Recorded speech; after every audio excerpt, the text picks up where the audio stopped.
If you like lesser-known fairy tales, you're gonna like tonight's. I'm telling the Malachite Casket tonight on Fucked Up Fairy Tales with Liz. Ding! Now before I start, the Malachite Casket is actually a sequel to a fairy tale I've already told called The Mistress of the Copper Mountain. It's really good, and you can find it in this playlist. I recommend you watch it first. But if you're all caught up, or if you just like to jump into things, let's start! This tale takes place a very long time ago in the Ural Mountains, back when it was a mining area. And it is about the Petrovich family. Stepan Petrovich, the patriarch of the family, has died. Died of a broken heart, or wasted away from his obsession with the mistress of the Copper Mountain. He left behind his wife, Nastasia, their 2 sons, and their daughter, Tanyushka. And Stepan had left them the Malachite Casket of jewels that the mistress of the Copper Mountain had gifted him. Now, Nastasia had grown up in humble circumstances, so she never felt very comfortable wearing the jewels that were in the casket. Also, she literally never felt comfortable wearing them. They caused her all this pain, and they didn't feel right when she wore them. Ugh, these bracelets are so heavy! Ow, ow, ow, ow, ow, ow, ow, ow! Ugh, get it off me! Get it off me! Whew, not worth it! But she didn't really mind because she was a little worried that the neighbors would think she was getting a little uppity with all of her fancy jewelry. Now, when Stepan died, the extended family tried hard to convince Nastasia to sell the jewels. A big reason that Nastasia didn't want to sell the Malachite Casket of jewels was that her daughter Tanushka really loved them. She liked to take out the jewelry box and play with them frequently, and every piece looked beautiful on her. Alright, Tanushka, you can try on the jewels again. But be careful. The earrings pinch, the chokers feel like they're choking me. The rings just shrink on my fingers. I don't understand, Mama. I don't feel any pain. In fact, they feel warm and sunny and a great comfort to me. Really?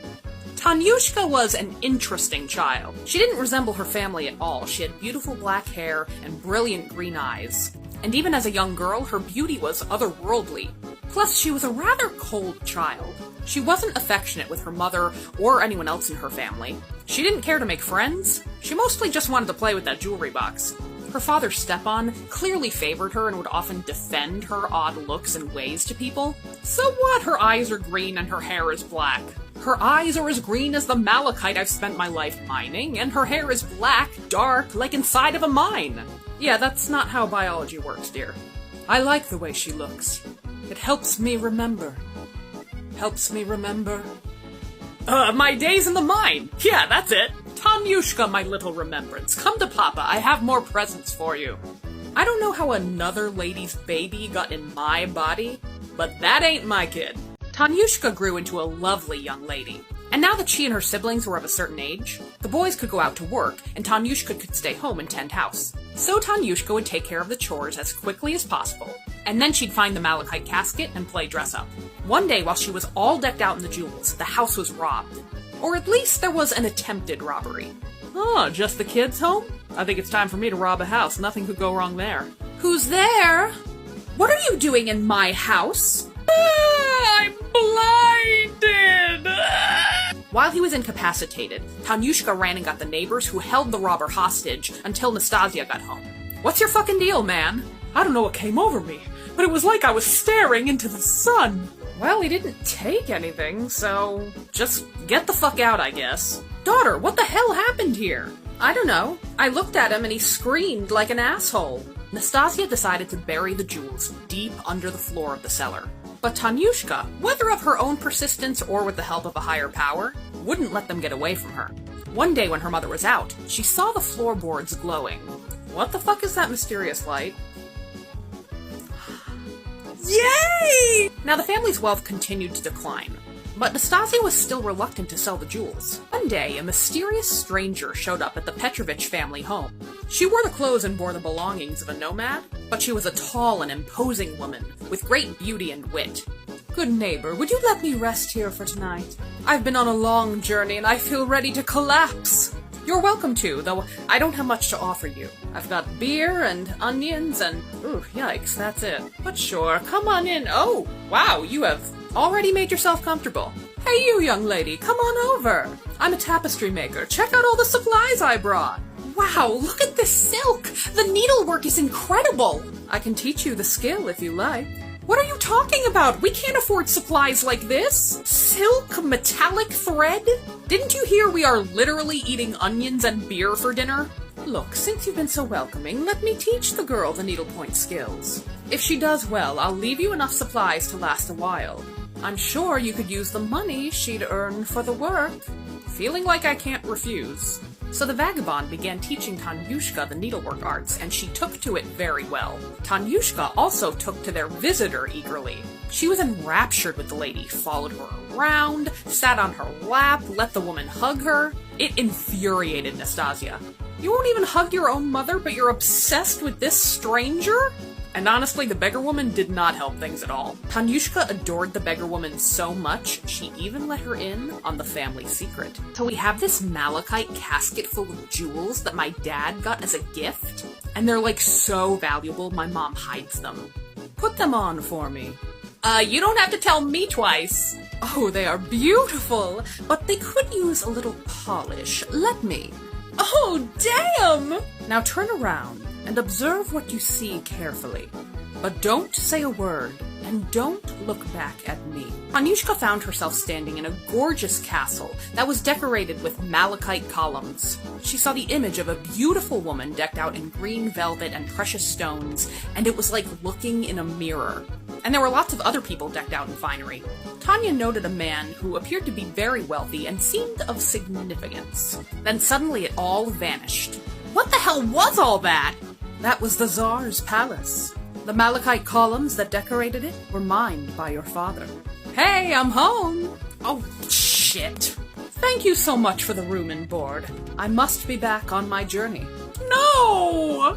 No worries, my daughter. I have a token of remembrance for you. Hey, that's what my dad called me! You know, I'm not an idiot. Here is a crystal button. If you ever have any question, whether it be small or large, seek out the answer in this button. And that was how the mistress of the Copper Mountain invented the magic 8-ball. Wait, no. Tanushka became the family breadwinner with her new needlework skills. The pieces she made sold for a nice amount of money. And whenever she was running low on supplies or needed some inspiration, she could consult her magic button to summon what she needed. She was now a young woman of marrying age, and she was admired by most of the gentlemen in town. But courting Tanyushka was like courting a statue. Like a really mean statue. Knock knock. Can I help you? Milady, I've come to call on you. And what gave you the indication that I'm interested? Well, I heard around town that you're single. I am, and I'm very happy to be. Surely you'd like a companion to spend your days with. What do you bring to the table? I'm hardworking. I'm intelligent. I'm kind. I don't need your labor. I support myself with my trade. I'm smarter than you, and I have a magic button where I can Google anything I need. What's a Google? And since you're so proud of your kindness, won't you kindly get off my doorstep, you utter waste of time and space? Whatever. Who wants your fat ass anyway? You do. Slam! Tanushka, why are you like this? Ever since that woman came, you only pay attention to that goddamn button. I don't have time to waste on every idiot who walks by my window and thinks I'm his for the taking. Besides, why should I give my energy to anyone in this town when I know I'm destined for better than this? Have children, they said. It'll be great, they said. Unfortunately, the family's troubles were only about to get worse. Tragedy struck for the Petrovich family when a fire took almost everything they had. They lost the house and the farm and the livestock. The only thing that was recovered was the Malachite Casket. Time to sell! Magic button! My mother wants to sell the Malachite Casket! It's all right, my child. Now is the time to sell. Besides, the jewels will return to their rightful owner in the end. Okay, here's where things get a little convoluted. The jewels ended up being sold to a woman who was married to a bailiff named Flogger. He was named that because of how often he liked to threaten to flog his employees at the mine. Now, his wife was the former lover of a local landlord. As in, he owned all the land. So she had quite a bit of money. She bought the jewels for a pretty penny, but she had the same issues with the jewelry as Nastasia. Ow! What the fuck? She tried to have them fixed at a local jeweler's, but nobody would touch the stones. Meanwhile, some romantic drama was about to occur. You see, the landlord wanted Flogger's wife back. And she liked him, so she was real keen on that idea. Flogger was pissed. And one night, as he blustered about it at the pub, the local men told him he should check out the village's most eligible maiden. So he showed up at Tanyushka's door. "What do you want?" "Lordy, you are fine!" "What do you want?" "Oh, miss, I want some needlework." "Alright, what design do you want?" "A portrait of yourself." "1 minute. Button, this seems creepy. What do I do?" "Agree to it, but make it a portrait of me. We look enough alike." "Alright, I'll do it. But I'm gonna embroider myself in, like, fancy clothes and shit." A month later, Tanushka produced the portrait, and Flogger took it home and kept it hidden away like a porno mag. When the landlord came to town to claim Flogger's wife, there was a huge party to celebrate his arrival, and Flogger got wasted and made a scene. "What do I care if that rich asshat wants my wife? I'm about to get a major upgrade in the pussy department. Check it out, y'all." "Her?" "Yeah, her. That sweet piece you bought all those jewels from that you can't even fucking wear. Seems like only a great beauty like my new woman is worthy of them. Show me that portrait." "Oh, forget about the portrait, landlord baby. Let's get out of here." "Oh, I am no longer interested in you. I'm all in for Tanyushka." "What the fuck?" "How much do you want for that casket of jewels?" 10,000. "Okay, calm down. I'll give you 5,000. "Ugh, fine." "Summon Tanyushka." Tanyushka showed up to the party expecting to get a bunch of orders for needlework. Instead, she found the landlord and recognized him. "That's the guy from my vision of the Tsar's palace!" "Why do people summon me to this stupid party?" "This Malachite casket of jewels is yours, right?" "They used to be, but we sold them." "Well, I bought them, and I can give them back to you." "I don't take charity. Would you at least put on the jewels for me?" "Oh, my one weakness. Ugh, this just feels right." "Marry me." "Ugh, okay, I will marry you on one condition. Bring me to the Tsar's palace so I can get a look at the Tsarina. My father built the Malachite columns there, and I'd like to look at the Empress among his work. I'll be there on Intercession Day." The landlord agreed to her terms, and he returned to his home in the city. While he awaited their reunion, he bragged to everyone he knew about the gorgeous new bride he was taking. He bought a new home for Tanyushka and stocked it with jewels and gowns and everything she could dream of. "Slow your roll, Brosif. We are not married yet." "I don't need your clothes or your horses. I just want the jewels. As for the date at the palace, meet me at the gates, take me to the Malachite chamber, and summon the Tsarina for my viewing. Until then, get out of my sight." He bragged so much that the Tsarina herself heard about it. "Tell the landlord to bring his new bride to our feast on Intercession Day.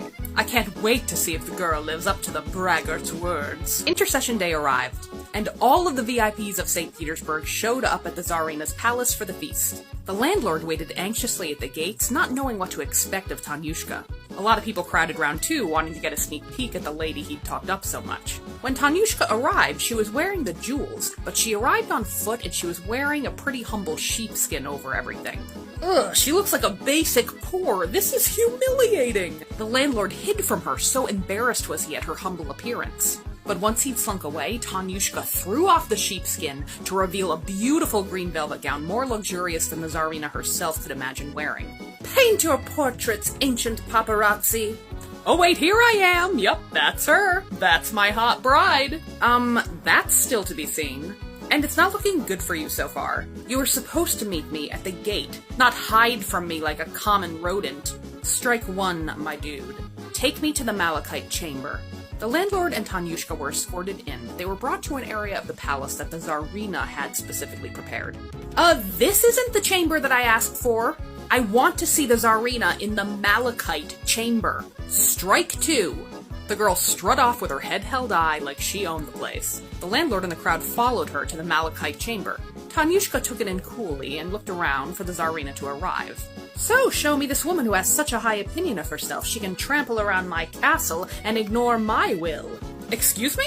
Landlord, I told you I wanted you to show me the Tsarina.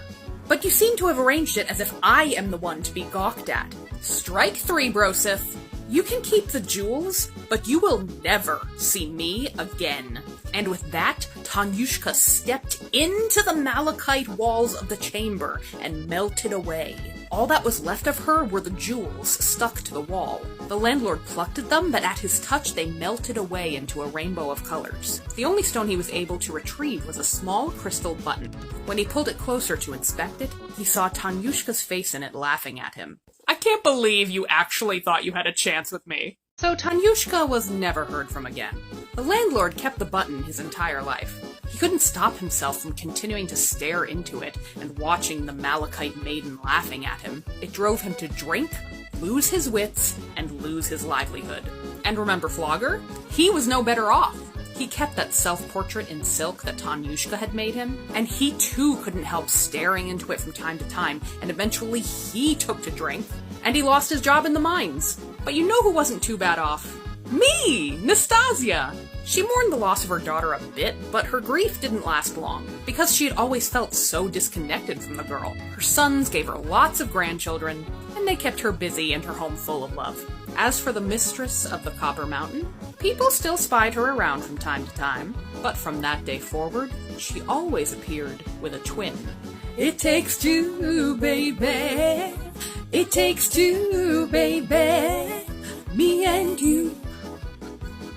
It just takes two. The end. Phew, that was a big one. Bye.